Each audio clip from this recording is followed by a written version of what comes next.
Aujourd'hui, je vous parlerai de la procédure de licenciement. La procédure de licenciement pour motif personnel se déroule en deux phases. Quelle que soit la taille de l'entreprise et l'ancienneté du salarié, l'employeur doit d'abord convoquer le salarié à un entretien préalable à son licenciement avant de lui notifier ensuite la rupture de son contrat de travail. Il s'agit de règles d'ordre public. Le salarié ne peut pas par avance renoncer à en bénéficier. Si une convention collective prévoit une procédure de licenciement, l'employeur est alors tenu de la respecter. Mais le respect de cette procédure conventionnelle ne le dispense pas du respect de la procédure légale qui est d'ordre public. Lorsqu'une procédure conventionnelle de licenciement est prévue, cela constitue pour le salarié une garantie de fond. Son non-respect est susceptible de priver le licenciement de causes réelles et sérieuses.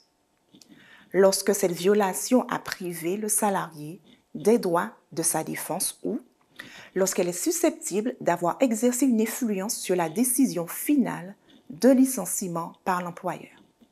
L'employeur qui envisage de licencier un salarié le convoque avant toute décision à un entretien préalable. L'employeur a pour seule obligation de convoquer régulièrement le salarié. Premièrement, un entretien préalable doit être prévu.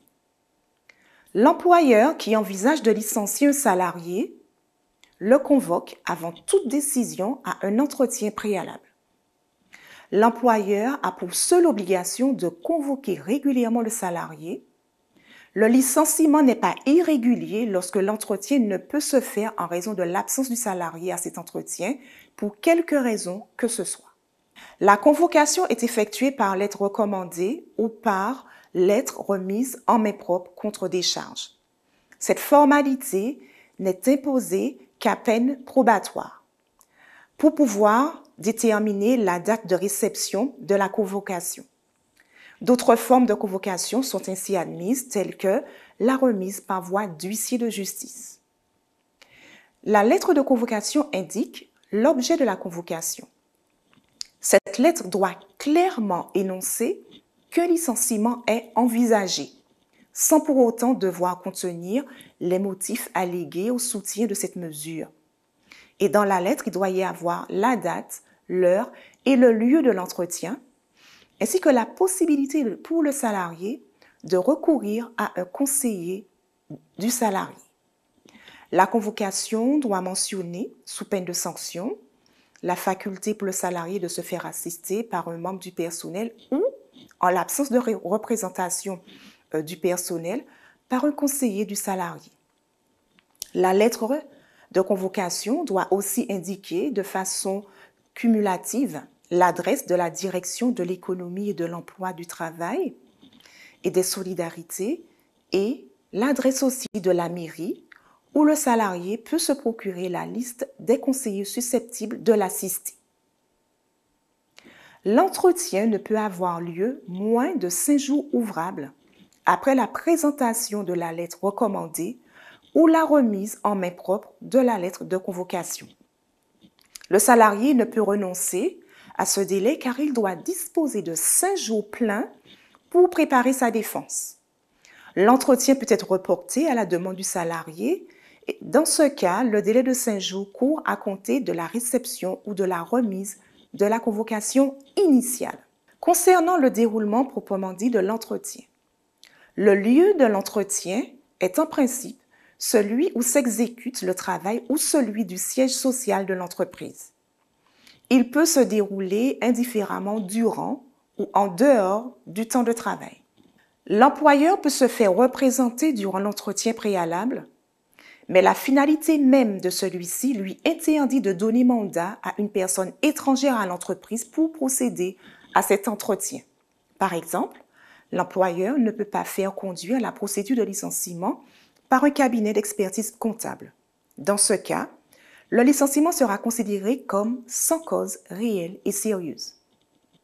L'employeur peut se faire représenter au cours de l'entretien par une personne appartenant à l'entreprise.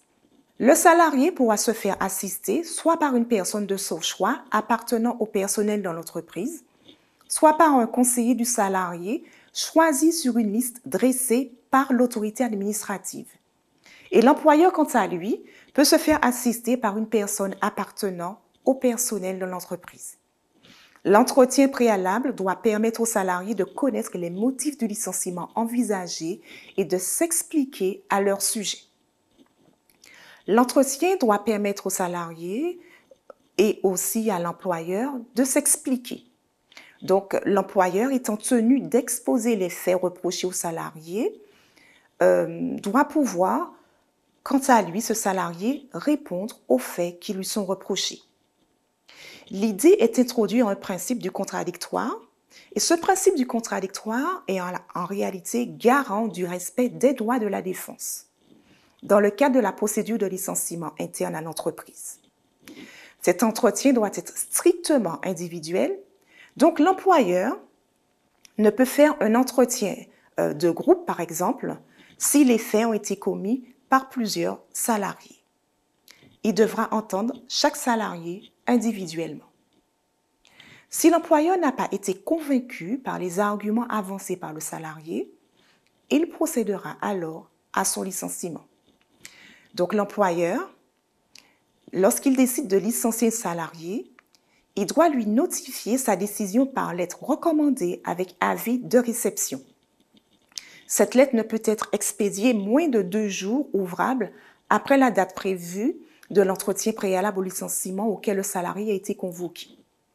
Mais cette modalité d'envoi n'est qu'un moyen légal de prévenir toute contestation sur la date de notification du licenciement, ce qui autorise d'autres formes comme la remise en main propre ou un exploit d'huissier. Le délai de 2 jours ouvrables a pour objectif d'éviter que le licenciement ne soit prononcé dans la précipitation. Une fois notifié, le licenciement est en effet irrévocable. L'employeur ne peut renoncer à la rupture qu'avec l'accord du salarié.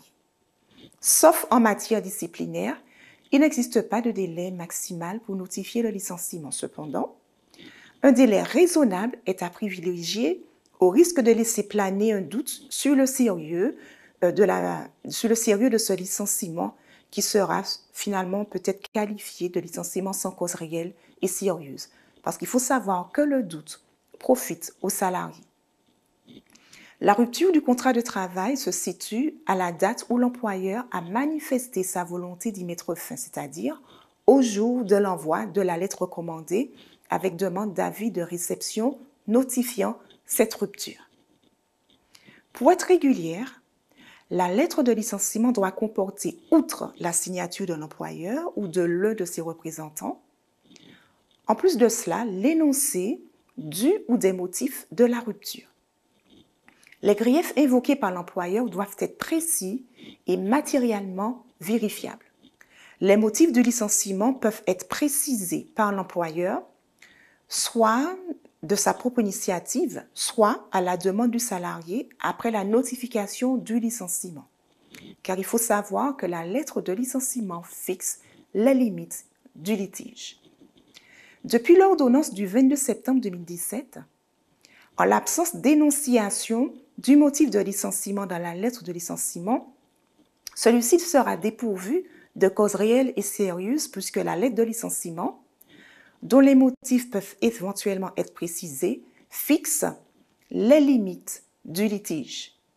La seule imprécision des motifs dans la lettre de licenciement ne peut, à elle seule, priver le licenciement de cause réelle et sérieuse dès lors que le salarié n'a pas demandé à l'employeur des précisions sur la cause de cette rupture de son contrat. Dans cette hypothèse, le salarié ne pourra prétendre qu'à une indemnité de 2 mois de salaire maximum, sauf à ce que le motif invoqué dans la lettre ne soit pas réel et sérieux. Ce sont les éléments que je voulais vous apporter concernant la procédure de licenciement.